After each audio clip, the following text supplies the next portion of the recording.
Vayamos a Eclesiastés.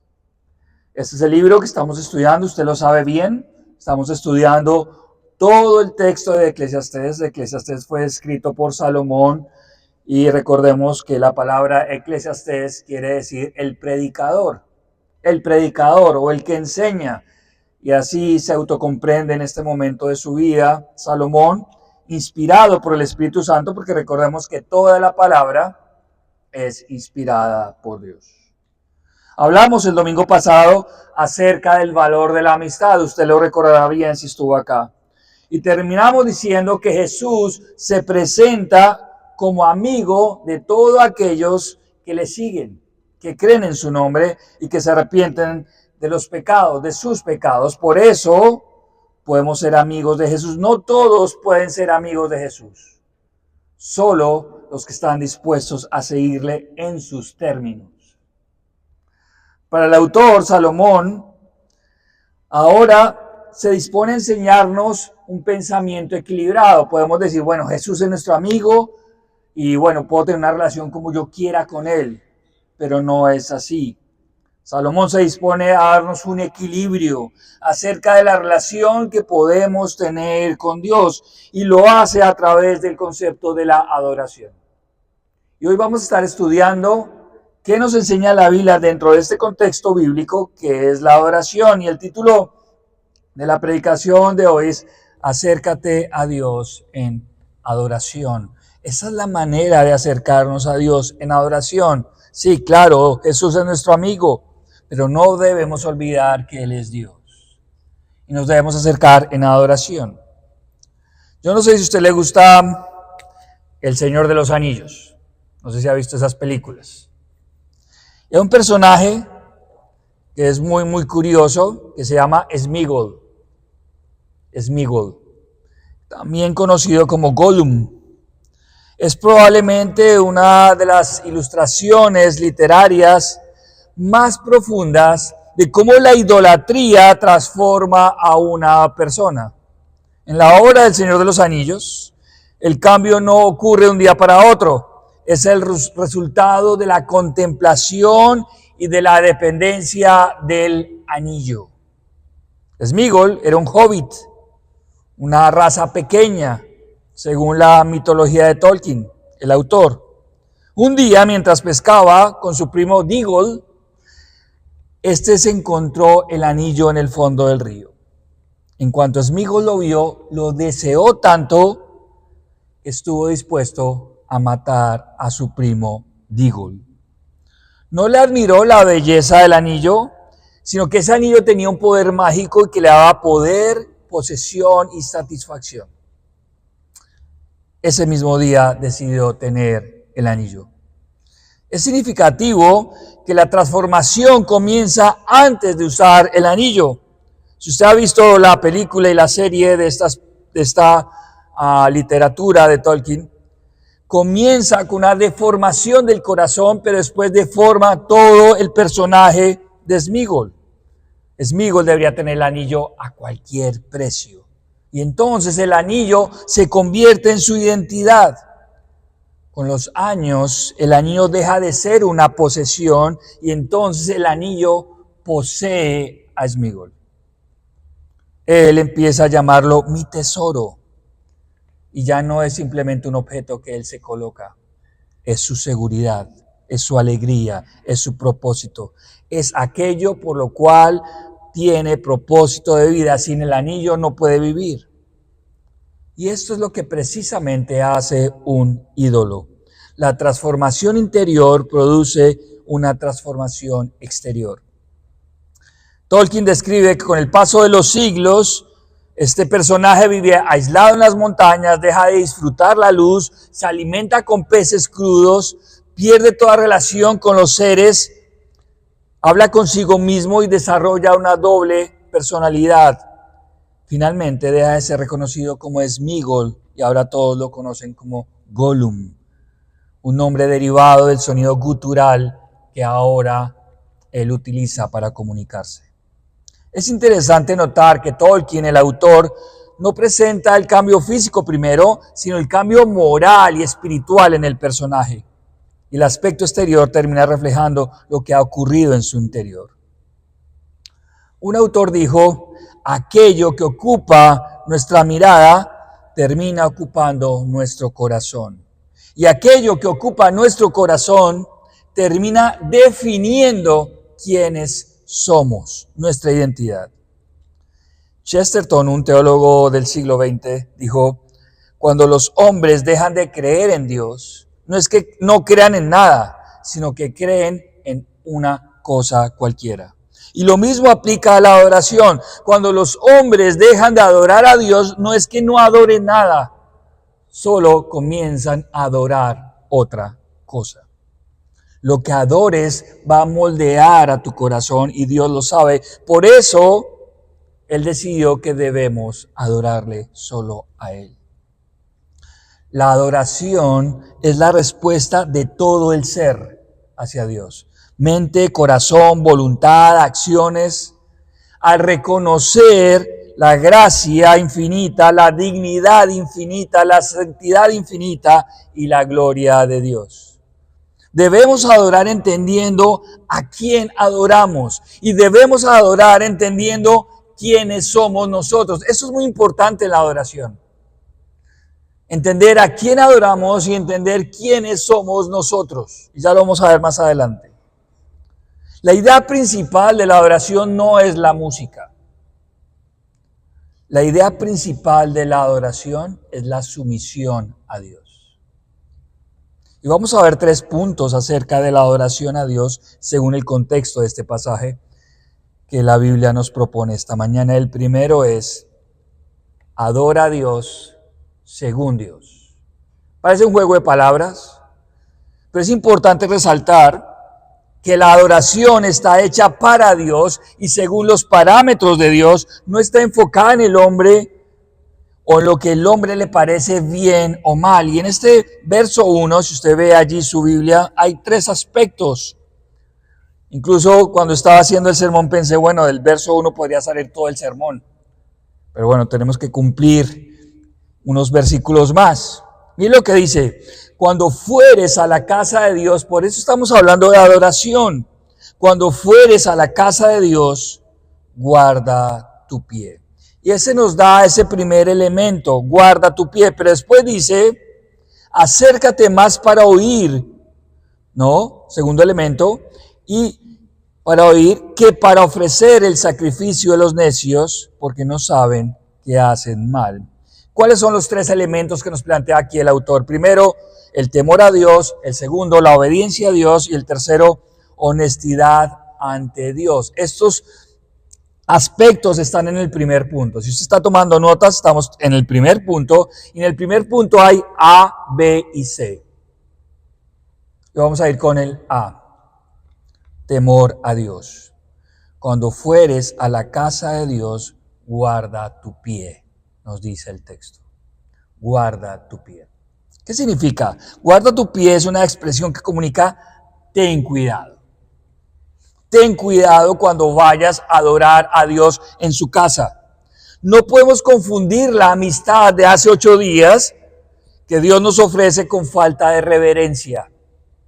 Temer a Dios es entender que Él es santo, santo, santo, como cantábamos ahora, que es sublime, que es majestuoso, que es poderoso.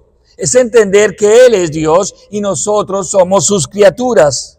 Y esto lo vamos a profundizar más adelante. Temer a Dios es darle honor porque entendemos quién es Él, sus atributos, pero también entendemos lo que Él ha hecho en la historia. No podemos tratar nuestra relación con Dios como si fuera igual a igual, como si fuera nuestro vecino. Eso es lo que se llama profanar. ¿Qué es profanar?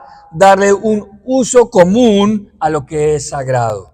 Dios es sagrado, su nombre es sagrado, su presencia es sagrada, su palabra es sagrada, su casa es sagrada, su Espíritu Santo que habita en nosotros es sagrado. La Biblia dice que cuando Cristo regrese, toda rodilla se doblará. ¿Se puede imaginar esto? Toda rodilla se doblará. ¿Por qué? Porque Él es el Rey de Reyes y Señor de señores. En otras palabras, Dios espera que le adoremos, entendiendo cómo nos debemos acercar a Él. Guarda tu pie. Ten cuidado. Salomón termina esta sección, si usted ve allí su Biblia, con la misma idea en el final del verso 7. Y lo que dice la última línea del verso 7, ¿no? Mas tú teme a Dios. Ten cuidado. Y cuando lleguemos al final del libro de Eclesiastés, vamos a tener la misma idea. ¿Cuál es el objetivo del libro? Teme a Dios y guarda sus mandamientos. Para Salomón, otra vez inspirado por el Espíritu Santo, es importante que usted entienda que cuando adora a Dios, usted no lo adora como usted quiere. Usted adora a Dios según Dios. Ese es el primer elemento que vemos allí. Cuida tu pie, ten cuidado. Estamos hablando de cosas sagradas. Estamos hablando de Dios santo, santo, santo. Ten cuidado. El segundo, acércate para oír. Cuando vayas a la casa de Dios para adorarle, ve con la intención de escuchar. Esto nos parece contradictorio porque tenemos en nuestra cabeza que la adoración es cantar. Eso es adoración. Pero aquí estamos entendiendo cosas adicionales. Tenemos la tendencia de ir a la casa de Dios para decir, para hablar. Incluso en medio de la predicación, yo no sé si ustedes me están colocando atención o sus pensamientos están por allí elevados pensando en otra cosa. Y sus pensamientos pueden hablar mucho más fuerte que la palabra de Dios en este momento. Tenemos la visión equivocada que la adoración es hablar, cantar, decirle palabras bonitas a Dios. Esto es una sola parte, no estoy diciendo que esto no sea adoración, pero es un fragmento de la adoración. El corazón adorador busca escuchar. No como un ejercicio auditivo, ¿no? Si todos escuchamos, tenemos oídos. No. La palabra escuchar en el contexto bíblico implica obedecer. Obedecer. Implica tomar acción. Es como cuando un papá le dice a su hijo, es que tú no me has escuchado. Auditivamente su hijo sí lo escuchó. ¿Pero qué hizo? No obedeció. Entonces usted le dice, no me escuchaste. Es lo mismo acá. Yo realmente escucho a Dios cuando convierto lo que escucho en acción. Ahí sí escuché a Dios. Ahí sí lo escuché. Hay un versículo que pienso que es uno de los versículos más desafiantes para un grupo de alabanza en una iglesia. Aunque el texto va para todos, pero está dirigido a los músicos y a las voces. Mira lo que dice Amós 5:21 al 23. Amós 5:21 al 23. Aquí está hablando Dios en primera persona a través del profeta Amós. Mira lo que dice el Señor. Aborrecí, abominé vuestras solemnidades, vuestras reuniones. Y no me complaceré en vuestras asambleas. Y si me ofreceréis vuestros holocaustos y vuestras ofrendas, no lo recibiré, ni miraré a las ofrendas de paz de vuestros animales engordados. Miren lo que dice la última línea, esto realmente me impacta. Quita de mí la multitud de tus cantares, pues no escucharé las salmodias de tus instrumentos. Esto lo está diciendo Dios.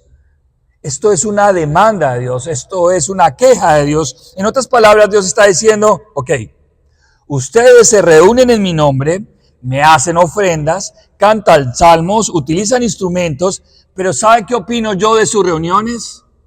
Las aborrezco. Detesto su supuesta adoración. ¿Por qué? Porque el pueblo iba a adorar como un ritual y no como una expresión externa de un corazón obediente. Adoramos al Señor como una consecuencia de la semana. No venimos a adorar los domingos, venimos a continuar adorando, porque adoramos durante toda la semana, con nuestra vida obediente al Señor. Eso es lo que está sucediendo, y esa es la denuncia del Señor. Y esto debería ser un versículo que todo grupo de alabanza debería tener. ¿Por qué? Porque Dios no mira la excelencia del instrumento o del performance de las voces, mira un corazón obediente delante del Señor. Dios espera que le adoremos, no solo el domingo, también en la semana, prestando atención a su palabra, prestando atención a sus mandamientos, prestando atención, escuchando lo que Dios dice, escuchando de verdad, prestando atención para obedecer. Cuando usted decide no pecar en la semana, usted está adorando a Dios. Cuando usted decide ser amoroso con su esposa y con sus hijos, usted está adorando al Señor. Cuando usted evita decir malas palabras o evita ver escenas depravadas en televisión, usted adora al Señor. ¿Sabe por qué? Porque usted ha entendido que cada instante de su vida está en la presencia santa y majestuosa de Dios. Y Dios toma en serio el pecado. Dios lo ve. Hay algo que todos los creyentes debemos interiorizar en nuestro corazón. Dios me ve. En la presencia de Dios estoy. No importa si está en su casa, en su trabajo, o en el carro, o en la iglesia. Usted está en la presencia de Dios. Dios lo ve. Salga hoy de este lugar con la intención clara de escuchar a Dios, de prestar atención, de obedecer a Dios. Eso es tener un corazón adorador. Obedezca a Dios. Y el tercer aspecto de este primer punto es adorar con honestidad. Adorar con honestidad. Dice el final del verso 1, el sacrificio de los necios. Estamos en el versículo 1. El sacrificio de los necios. Y podríamos hacer un estudio muy profundo de este tipo de sacrificio, pero no tenemos el tiempo. Sin embargo, fue algo lamentablemente común en el pueblo de Israel. Cuando la Biblia habla de sacrificios, ¿de qué habla? Habla de ofrendas. Podrían ser animales o vegetales que se presentaban delante de Dios para que Dios perdonara el pecado. Solo un ejemplo. Las familias tenían que sacrificar un cordero, pero este cordero debería tener unas ciertas características. Este cordero tenía que ser perfecto, tenía que ser lo mejor del rebaño de esa familia, debía cumplir lo que Dios había demandado en su ley, tenía que ser perfecto. ¿Por qué? Porque la ofrenda debía representar que le estoy ofrendando a Dios lo mejor que tengo. ¿Qué empezó a suceder? Generalmente el pueblo comenzó a ofrendar el cordero defectuoso, el que le sobraba, el cojito, ¿no? El que estaba por ahí enfermo. ¿Sabe qué? Démosle ese cordero a Dios. Y ellos pensaban que Dios no veía la intención de ese corazón. Ya no debemos sacrificar animales. Eso es una realidad. Ya no estamos bajo el Antiguo Testamento. Pero el Nuevo Testamento incluso va a algo más profundo. Miren lo que dice Romanos 12:1. Romanos 12:1. El apóstol Pablo le dice a la iglesia en Roma: así que, hermanos, os ruego por las misericordias de Dios que presentéis vuestros cuerpos en sacrificio, o sea, en ofrenda viva, santo, agradable a Dios, que es vuestro culto racional. Ahora la vida del creyente debe ser un sacrificio, una ofrenda, no en el sentido de sacrificar cosas, en el sentido de ser una ofrenda para Dios. Sacrificio, tengan en su mente, es igual a ofrenda.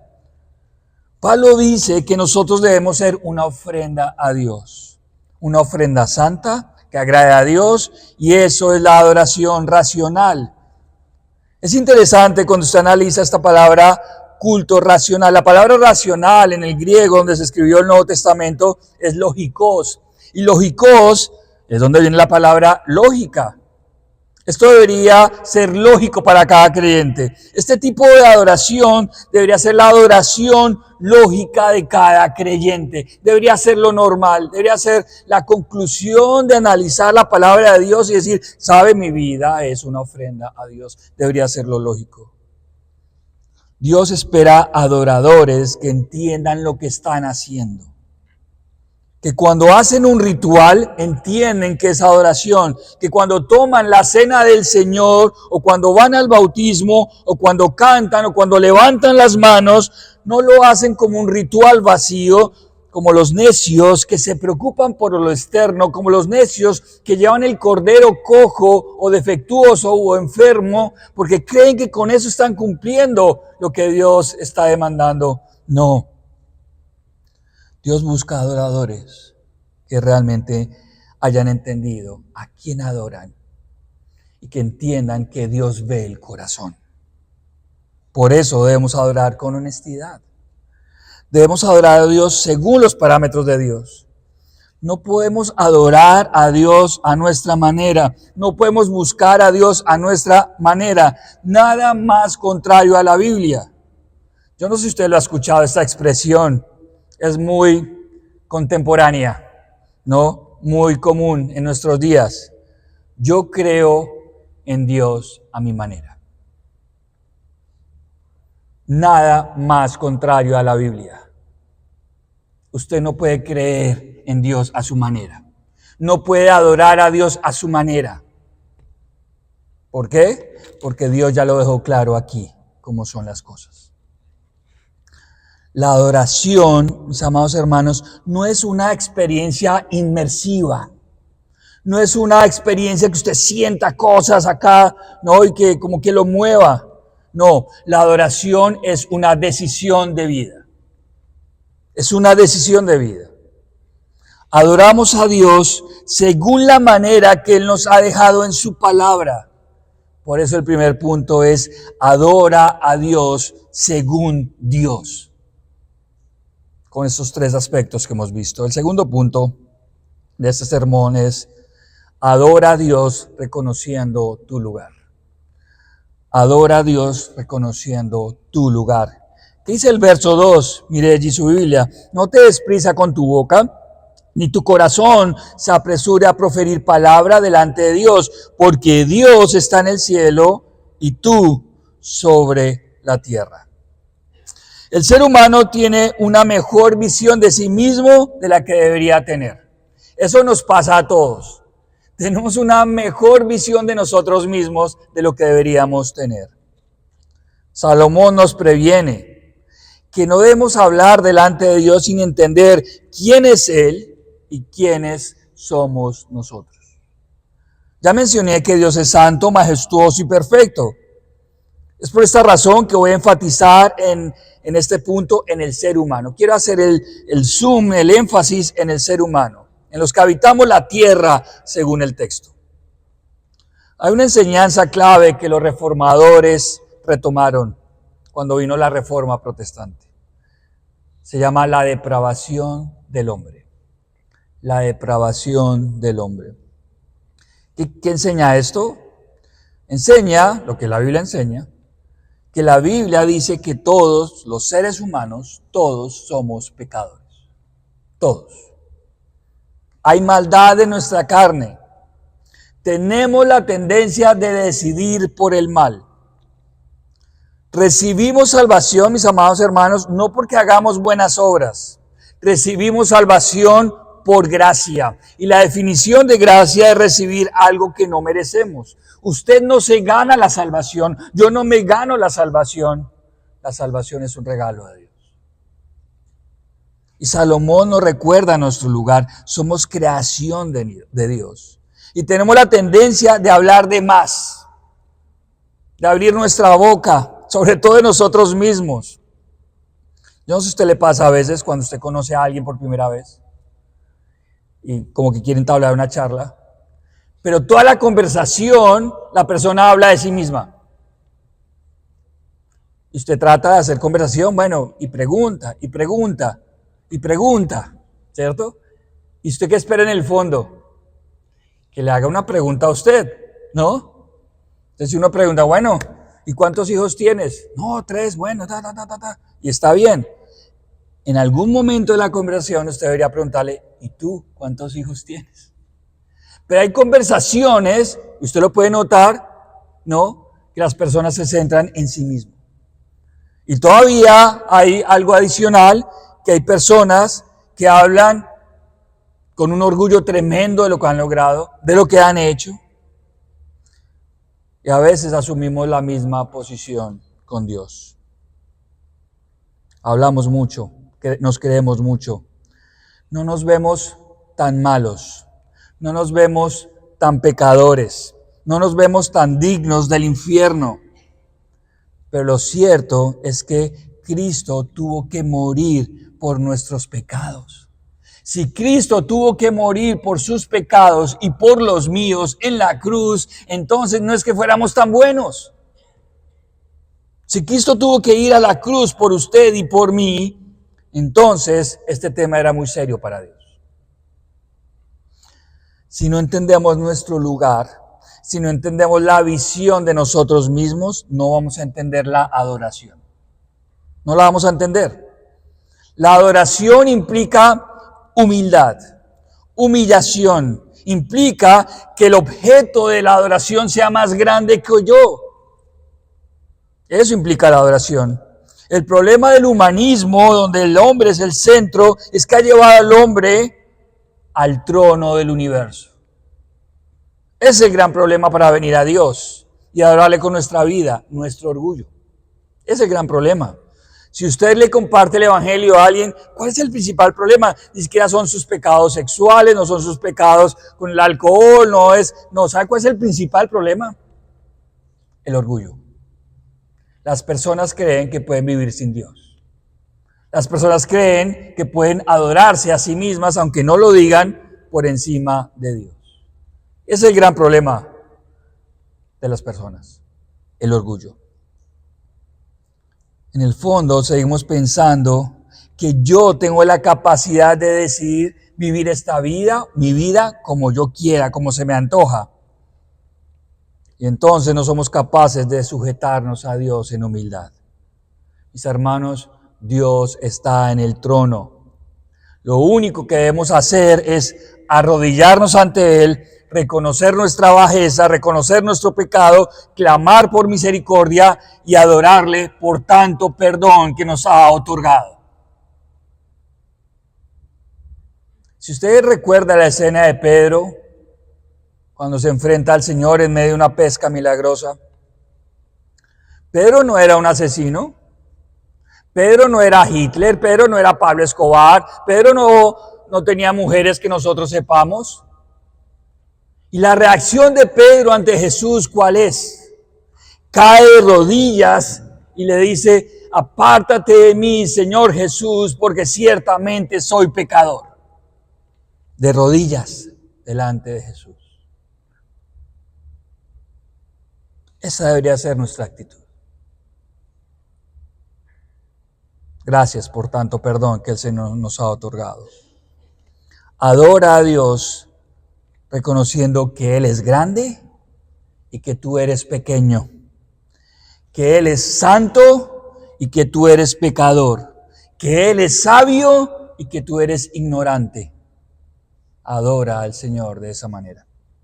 Esto nos lleva al tercer punto. Adora a Dios entendiendo que Dios oye cada palabra que tú pronuncias. Adora a Dios entendiendo que Dios oye cada palabra. Eso lo vemos del verso 4 al 7, donde Salomón está diciendo: cuidado, tengan cuidado de cómo hablan, de lo que prometen, de lo que le dicen al Señor. Me acuerdo cuando yo era niño, había una persona en la iglesia que utilizaba este versículo para no hacer nada en la iglesia. Él decía y citaba este versículo: no, es mejor que no prometas y no cumplas. Y nunca entraba en un ministerio, nunca servía en nada, y lo decía abiertamente. Qué mala interpretación de este versículo. ¿Qué quiere decir esos versículos de 4 al 7? Cuando oramos o le cantamos a Dios, utilizamos el lenguaje, ¿no es así? Utilizamos palabras. Las canciones son palabras, la oración son palabras, están hechas de palabras. Incluso en nuestra mente. Y las palabras que decimos, mis amados hermanos, son importantes para Dios.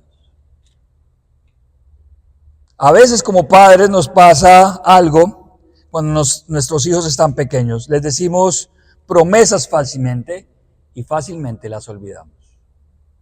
A mí me pasó cuando le decía algo a mis hijos, así fuera algo sencillo, para ellos era algo sagrado. Y ellos me decían, pero tú lo dijiste, ¿por qué no lo cumples? Gracias a Dios pude entenderlo. La sociedad contemporánea ha perdido el valor de la palabra.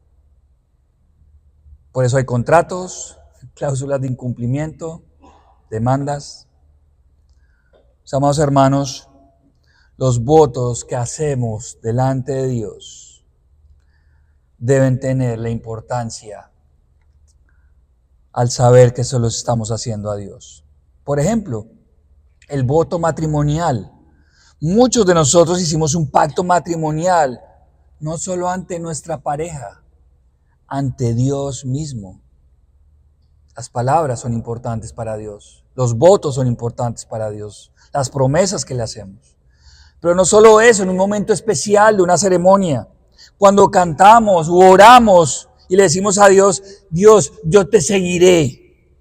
Cuando cantamos, no vuelvo atrás. Cuando oramos, te amo, Dios. Cuando le decimos, confío en ti, Señor, a pesar de la tormenta. Cuando le decimos, no te voy a negar ante las personas. Cuando le decimos, no quiero pecar más en esta área. Cuando le decimos, Señor, quiero comprometerme contigo y con tu iglesia. Las palabras que decimos son importantes para Dios. Dios toma en serio nuestras palabras y Dios espera que las cumplamos. Dios espera que nuestras palabras sean verdaderas, que nuestra adoración sea espiritual, pero también verdadera. Quiero terminar con esto. Tú y yo existimos para adorar a Dios. Si tu vida es una ofrenda constante de adoración a Dios, entonces debe ser demostrada a través de la obediencia. ¿Y qué va a pasar entonces? Tu vida va a comenzar a parecerse a Jesús, porque Él es tu adoración. Cuando uno adora algo, termina pareciéndose a lo que uno adora. Si adoramos a Jesús, si adoramos a Dios, bueno, nos vamos a parecer a Él. Ese es el objetivo, ¿no? Que nos parezcamos a la imagen de Cristo. Recuerda que tu vida va a tomar el molde de lo que adoras. Adicionalmente, quiero decirles, adora a Dios con tu vida entera, con tus palabras, con tu obediencia, con tus oraciones, con canciones. Adora a Dios escuchando con atención su palabra, no solo los domingos, también en tus tiempos de lectura bíblica en casa. Adora a Dios mientras haces ejercicio o mientras haces el oficio de la casa. Adora a Dios mientras vas en el carro. Y cuando vengas a la iglesia, disfruta de algo que no puedes hacer el resto de la semana. Adora a Dios con tus hermanos, con tu familia en Cristo. Yo quiero hacerles una invitación muy profunda. Cantemos. Parece algo muy sencillo, ¿no? Pero yo veo personas que no cantan. Sí, Javier, ¿usted por qué me va a obligar a cantar? Bueno, adoramos a Dios con las palabras. Yo los animo a cantar, a que realmente aproveche este momento único en la semana para adorar a Dios con sus hermanos. No, que no me sé la canción. Bueno, hay letras. Nuestros hermanos del grupo de alabanza comparten las canciones en la semana. Practíquelas. ¿Por qué? Porque esto es un momento especial de adoración en comunidad, en la familia de Cristo. Otra cosa adicional, enséñele a sus hijos a adorar a Dios. Que canten. No están aquí sencillamente para estar presencialmente, no, venimos a adorar a Dios. Enséñale a sus hijos a aprovechar este momento de adoración. Adora a Dios en este momento, con tus hermanos, con tu familia. Levanta las manos si quieres, aplaude al Señor si te nace. En esta iglesia no está prohibido aplaudir. Yo sé que somos conservadores, pero no hay problema para aplaudir. Usted puede aplaudir, y quizás nos falta crecer en eso, ¿no? Necesitamos el ritmo de la batería para que nos impulse a aplaudir. Usted puede aplaudir, usted puede levantar las manos al Señor como símbolo de que lo que usted está diciendo es profundo. Y no voy aquí a intervenir ni a generar un mandato eclesial de que se debe adorar de cierta manera, porque la Biblia me dice que la adoración es personal. No voy a obligarlos a decir, no, es que el espiritual alza las manos y el que está en pecado nunca las alza. No, esto no puede ser así. Pero lo animo a que realmente se concentre. A veces, no, cuando uno habla en la predicación, claro, el pastor me está viendo acá. Pero en la adoración, recuerde que Dios lo ve, que Dios lo escucha. Adore al Señor en ese momento, con intimidad. No importa si viene con su esposa, con sus hijos, que ese momento sea entre Dios y usted. Íntimo, profundo, espiritual. Adore a Dios, cante, levante sus manos, pero aproveche el momento de adoración en la iglesia. Otra cosa que quiero animarles. Comienza tus oraciones reconociendo los atributos de Dios. Yo no sé si usted va de una vez a las peticiones cuando usted ora. Señor, ayúdame. Señor, provéeme. Señor, encárgate de esta situación. Señor, ayúdame en la sanidad de mi cuerpo. Y todo eso está bien en nuestros motivos de oración. Pero yo los animo a reconocer los atributos de Dios en su oración. Reconociendo lo que hizo Cristo en la cruz, reconociendo su gracia. Adora a Dios con gratitud. Adora a Dios por enviar a Jesús a la cruz para su salvación y para mi salvación. No importa si estamos orando para cenar. Señor, gracias por Cristo y por los alimentos. Gracias por ser bondadoso y amoroso. Gracias por perdonarnos tanto. Gracias por ser santo, por ser justo, por ser bueno. Gracias por ser poderoso. Gracias.